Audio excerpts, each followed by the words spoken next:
So friends, आपके बहुत सारे क्वेश्चंस आ रहे थे 2019 एमपीपीएससी को लेकर, 2020, 2021, 2022 एमपीपीएससी को लेकर के बहुत क्वेश्चंस आ रहे थे। जो ग्रुप के बच्चे हैं और जो हमारे साथी मित्रगण हैं वो एमपीपीएससी में नॉन स्टॉप कॉलिंग अभियान और ईमेल भेजने का अभियान चला रहे हैं एमपीपीएससी 2020 के रिजल्ट को लेकर के। तो वहाँ पर बातें हो रही हैं। तो आप लोग ये भी पूछ रहे थे कि सर 2019 के बारे में कुछ पूछा गया है क्या, 2020 के बारे में, 2021 के बारे में। तो आज मैं सारा का सारा कुछ आपको बताने जा रहा हूँ। तो उसके पहले एक इन्फॉर्मेशन है कि कल 9 जनवरी है फ्रेंड्स, और 9 जनवरी से हमारी जो रेगुलर क्लासेस हैं, मध्य प्रदेश प्रारंभिक परीक्षा 2022, मध्य प्रदेश पटवारी परीक्षा 2022 और 2022-23 और एमपीपीएससी मेंस और एमपीपीएससी इंटरव्यू प्रिपरेशन की, वो कल से रेगुलर स्टार्ट हो जाएंगी। तो कल सुबह 11 बजे से आपको क्लासेस मिलना स्टार्ट हो जाएंगी। सो फ्रेंड्स, बच्चों ने लगातार एमपीपीएससी में कॉल्स किए हैं, लगातार वो ईमेल भेज रहे हैं। एमपीपीएससी के कुछ अधिकारियों से उनकी चर्चाएँ भी हुई हैं, लेकिन हम वो जो चर्चाओं की चीज़ें हैं, वो जो कॉल्स रिकॉर्डिंग है, वो सार्वजनिक नहीं कर सकते रूल्स के तहत।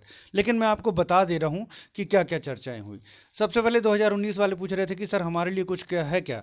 देखिए, 2019 के बारे में बात हुई है एक बच्चे की, और आयोग के द्वारा स्पष्ट कहा गया है कि हमारी तैयारी जो है वो एडिशनल मेंस की है। उस बच्चे ने ये भी पूछा था कि सर जो इसके फॉर्म्स हैं वो कब तक भरे जाएंगे। तो आयोग का जवाब एज यूजुअल ये था कि बहुत जल्दी हम इसकी जो प्रक्रिया है वो प्रारंभ करने जा रहे हैं। तो अभी तक आयोग की तरफ से आयोग की जो तैयारी है वो एडिशनल मेंस की है। बाकी हम जानते हैं कि कोर्ट में रीमेंस केस लगा हुआ है। मेरा जो मानना है, मैं अपनी अपनी राय, अपना जो मत है वो व्यक्त कर सकता हूं कि इसमें जो है एडिशनल मेंस के फेवर में ही जजमेंट आएगा। लेकिन चूंकि न्यायालय में केस है, कुछ भी हो सकता है, इसलिए आप लोग मेंस की भी तैयारी करते रहें और इंटरव्यू की भी तैयारी करते रहें। और एडिशनल वाले जो हैं उन वो ये भी मान करके चलें कि बहुत जल्द आपके फॉर्म्स आने वाले हैं मेंस जो कंडक्ट कराई जानी है उसको लेकर के। ऐसा ही आयोग का जवाब है। अब उसके बाद आते हैं 2021 का। 2021 के लिए यथावत यही कहा गया है अभी तक। उसमें देखिए, 2021 का जो एग्ज़ाम बढ़ने की संभावना ज़रूर है, एग्ज़ाम की डेट बढ़ने की संभावना है, लेकिन मैं बार बार दोहरा चुका हूं कि बच्चों को यही मान करके चलना चाहिए कि एग्ज़ाम 16 मार्च से है, क्योंकि यदि अगर एग्ज़ाम डेट नहीं बढ़ती तो आपका बहुत लॉस हो जाएगा।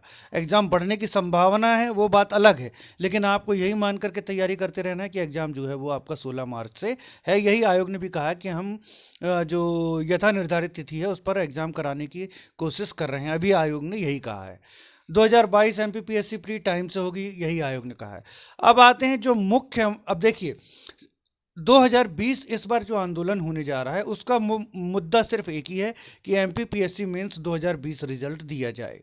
उसका कारण है 2019 के संबंध में आयोग स्पष्ट कर चुका है कि जो भी है एडिशनल मेंस हम कराने जा रहे हैं उसमें कोई भी अब इश्यू है नहीं। रीमेंस वाला भी जजमेंट आ चुका है, अभी फिर से ये याचिका डबल बेंच में लगी हुई है, उसका भी जजमेंट आ जाएगा। 2021 के लिए भी आयोग कह चुका है कि हम जो निर्धारित तिथि है उस पर एग्जाम कराने जा रहे हैं। ज़्यादा से ज़्यादा थोड़ा पोस्टपोन्ड होगा, लेकिन अभी निर्धारित नहीं है, आप यही मान करके चलें 16 मार्च से होगा, तो उसमें भी कोई इश्यू नहीं है। इसलिए इस बार जो आंदोलन में जो सबसे ज़्यादा परेशान है, जो सबसे ज़्यादा सफ़र कर रहे हैं बच्चे, वो हैं 2020 वाले। उनका मेंस रिजल्ट 9 महीने होने को आ रहे हैं और उनका मेंस का रिजल्ट नहीं दिया गया है। पूरी की पूरी प्रक्रिया को 2 साल से ऊपर हो चुके हैं और वो अभी भी अधर में लटके हुए हैं। और आप एक चीज़ पर ज़रा गौर करिए, परीक्षा तो एक ही है, बस उसके सन अलग अलग हैं। परीक्षा कौन सी है? मध्य प्रदेश राज्य लोक सेवा आयोग परीक्षा, एमपीपीएससी एग्ज़ाम। 2019 सन अलग हो गया, 2020 सन अलग हो गया। सन अलग होने से परीक्षाएं, मतलब जो कंडक्ट कराई जा रही हैं वो तो अलग नहीं हो जाती हैं, है तो परीक्षा एमपीपीएससी। और दूसरी बात जो मैं आपको बताने जा रहा हूं कि इश्यू भी सेम है। इश्यू सेम क्या है? ओबीसी रिजर्वेशन को लेकर के फंसा इश्यू है। तो परीक्षा प्रणाली एक ही है। परीक्षा प्रणाली कौन सी है? एमपीपीएससी। इश्यू भी एक ही है। इश्यू क्या है? OBC reservation. तो ऐसा कैसे हो सकता है कि 2019 में आपको 27 और 14% दोनों पर इजाज़त मिल जाए रिजल्ट देने की, लेकिन 2020 को रोक करके रखा जाए ये कह करके कि 14% आरक्षण पर आप रिजल्ट दीजिए। मैं ना 14% के फेवर में हूँ, ना 27% के फेवर में। मैं माननीय न्यायालय के निर्णय में फेवर में हूँ। जो भी माननीय न्यायालय का निर्णय आएगा वो स्वीकार्य होगा। लेकिन वर्तमान परिस्थितियों को देखते हुए 14-27 सबसे अच्छा उपाय है जो जीएडी ने गाइडलाइन बनाई है। अब उसको देना वो तोड़ मरोड़ कर देते हैं तो इसमें गलती नहीं है। बाकी 14 और 27% दोनों लेकर के रिजल्ट दे रहे हैं, वो सबसे अच्छा उपाय है। बस उसको देने का तरीका सही होना चाहिए।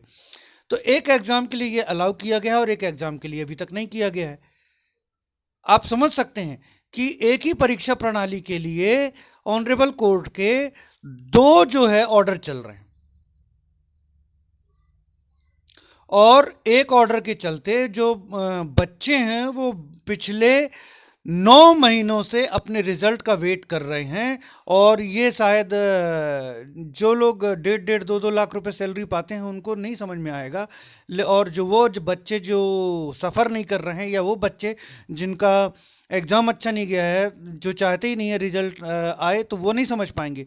लेकिन जो बच्चे 1 साल भी बाहर रहने अफोर्ड नहीं कर सकते, वो 2-2, 3-3, 4-4 साल से रुक करके वहाँ प्रिपरेशन कर रहे हैं और 9 महीने से उनका रिजल्ट घोषित नहीं किया जा रहा है, उनकी क्या स्थिति है ये समझने वाला कोई नहीं है।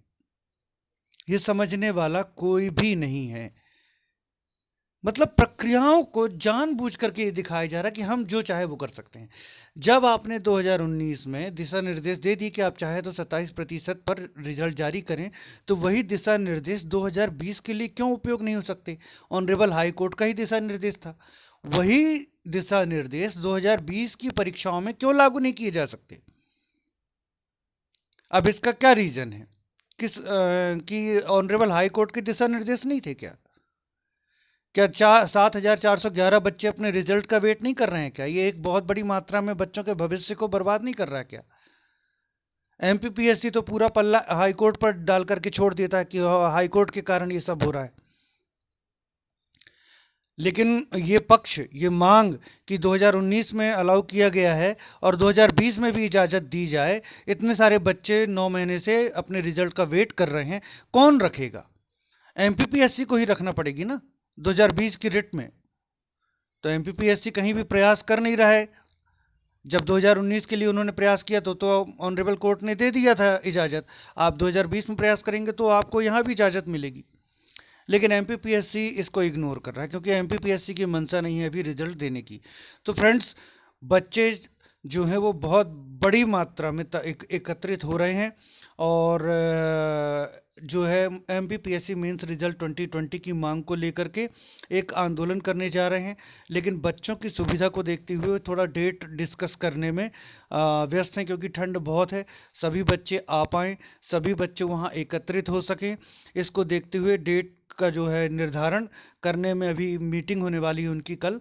तो जो भी वो डेट निर्धारित करेंगे आंदोलन की, तो मैं आपको आगे सूचित करूंगा। इस बार बड़ी से बड़ी तादाद में बच्चों को पहुंचना है। आप लोग इंदौर में, जब भी मैं वीडियो बनाता हूँ, उसकी दो तरह की प्रतिक्रिया होती है, और मुझे यहाँ बैठे बैठे सारी जानकारी मिल जाती है। कुछ बच्चे जो शुभचिंतक हैं वो बोलते हैं सर आप इतने अच्छे वीडियोस बनाते हैं, इतना बढ़िया, मतलब बच्चों के हित में बात करते हैं, लेकिन यहाँ ग्रुप में आपकी बहुत हंसी उड़ाई जाती है। बेटा, हंसने वालों को कौन रोक सकता है? चलिए, उनका इंटरटेनमेंट हो जाता है इसी बहाने। ये हंस वो बच्चे रहे हैं बेटा, या तो वो चांदी की चम्मच लेकर के जो है चाशनी लेकर के पैदा हुए हैं, उनको 4-4, 5-5, 6-6 साल इंदौर में रह लेंगे, उनको कोई फ़र्क नहीं पड़ेगा।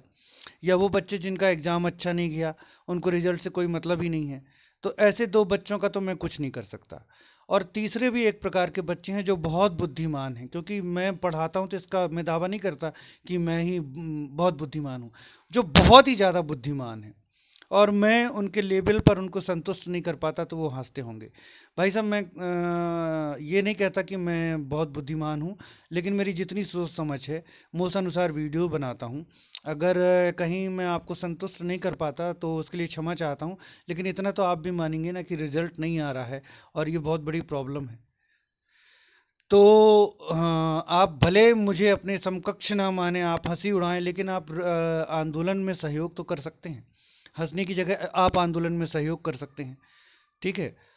उन बच्चों को मैं नहीं बोल रहा हूँ जिनको रिजल्ट से कोई मतलब ही नहीं है, या जो चांदी की चम्मच चाशनी लेकर के बैठे हुए हैं और उनका जो 5-5, 6-6 साल, क्या वो 50 साल भी एमपीपीएससी की तैयारी कर सकते हैं। लेकिन ऐसे उन बच्चों से मुखातिब हूँ जो रिजल्ट को लेकर के परेशान हैं, और मेरी बातों में कुछ कमी रह जाती होगी इसलिए वो हंसी उड़ाते होंगे, तो हंसी उड़ा लीजिए आप। लेकिन आप आंदोलन के लिए तो एकत्रित होइए। रिजल्ट लाना है कि नहीं लाना भाई? अगर ये बात मैं गलत बोल रहा हूँ, देखिए, मैं मानता हूँ बहुत ज़्यादा डिस्कशन चल रहा है इस समय कि कोर्ट ने रोक के रखा है, कि एमपीपीएससी ने रोक के रखा है, कि क्या है, कोर्ट में रिट लगी है। आप ये बताइए, 2019 वाले बच्चों ने जब आंदोलन किया था तब भी एमपीपीएससी का इंटरिम ऑर्डर था कि 14% की लिमिट पर रिजल्ट दिया जाए। लेकिन 2019 वाले बच्चे लगातार आंदोलन करते रहे क्योंकि उनको अपने ध्येय से मतलब था कि भाई हमारा रिजल्ट तो आना चाहिए। मामला चाहे कोर्ट में लटका हो, चाहे एमपीपीएससी में लटका हो। हम यहाँ से वहाँ वो बोलेंगे कि उनके कारण लटका, वो बोलेंगे उनके कारण लटका, हम ऐसे कहाँ तक भटकते रहेंगे। तो जब उन्होंने बार बार आंदोलन किया और कोर्ट को उनकी दशा दिखी कि बहुत ज़्यादा बच्चे परेशान हैं, तब माननीय न्यायालय ने ये निर्णय दिया कि ठीक है भाई, आप 27% और 14% दोनों पर चाहो तो 27% पर चाहो तो रिजल्ट दे दो, लेकिन जो आपकी अंतिम चयन सूची है वो हमारे अंतिम निर्णय के विरुद्ध नहीं होनी चाहिए।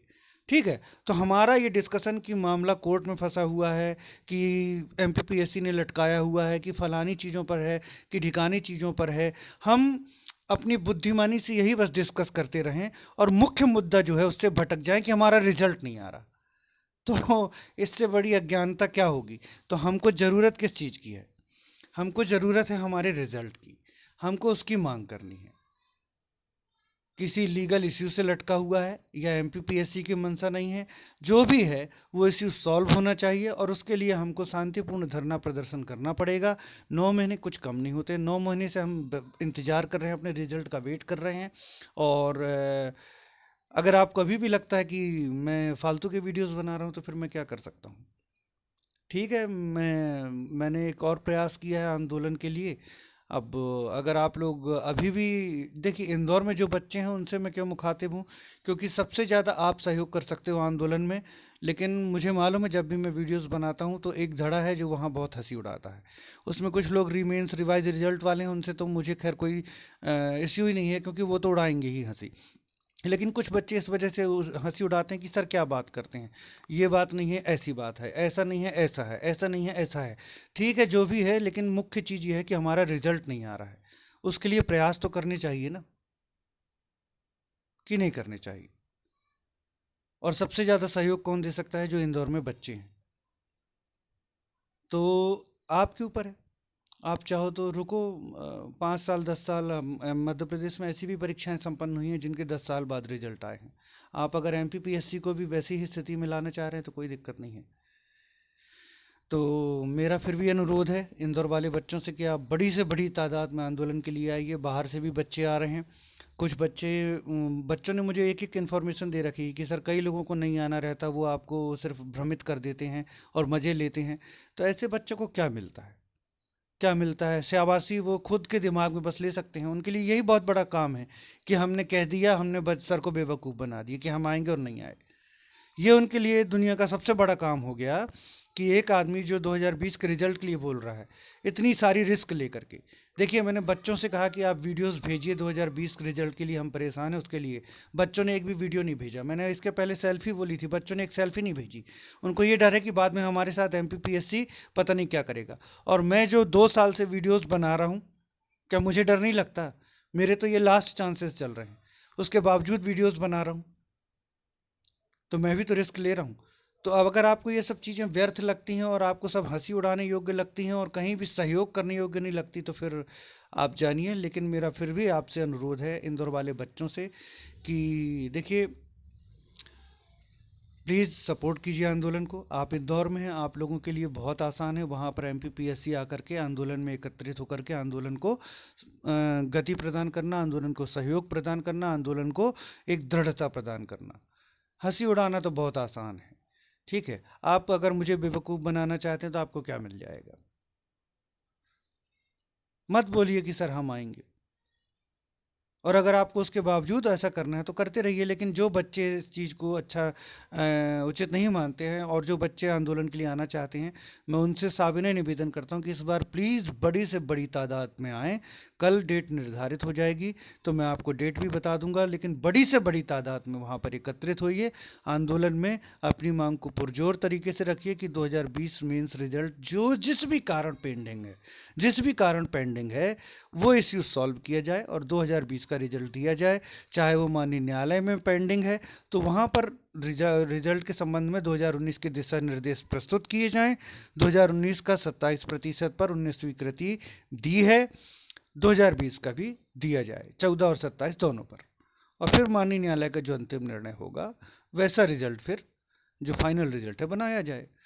तो कुल मिलाकर के इश्यू सॉल्व किया जाए, चाहे वो एमपीपीएससी में लटका हुआ है, चाहे वो ऑनरेबल कोर्ट में लटका हुआ है, लेकिन वो इश्यू जो है वो सॉल्व किया जाए। तो ये तभी संभव है जब आप बड़ी से बड़ी तादाद में आएंगे और आंदोलन को सपोर्ट करेंगे। Okay friends, thanks for watching.